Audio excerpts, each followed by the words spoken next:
Book bans are becoming more regular as parents and lawmakers across the state argue that some books are not appropriate for kids to be reading. Thank you for joining us tonight. I'm Terrence Friday. And I'm Meredith Bruckner. Just last week, a library in northern Michigan held a public hearing over the graphic novel Heartstopper, a romance series for young adults. According to MLive, a petition to remove that book from the shelves led to a hearing. Now lawmakers are looking to push back on some of those bans.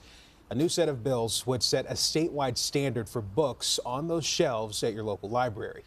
CBS News Detroit's Al Myers is in East Lansing with reaction and a closer look at the proposed legislation. A set of two bills in the Michigan House aim to make it more difficult to implement book bans in our state.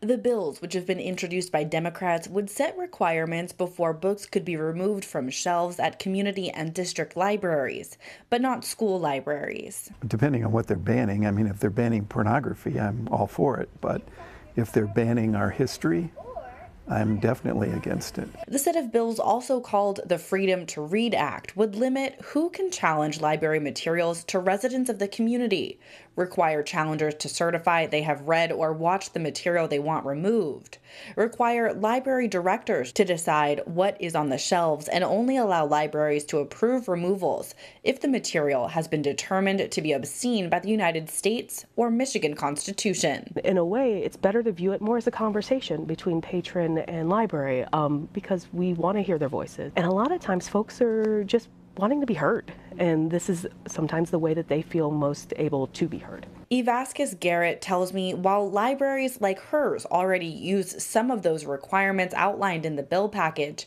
she feels it's a good idea to put them down as law. But there's this idea that we are just willy-nilly out here purchasing whatever book strikes our fancy, and we're really not. So kind of having those things codified, I think not necessarily protects us, but also protects the freedom of information in general. Freeman tells me he doesn't want to see decisions over which books make it to the shelves made by just one person.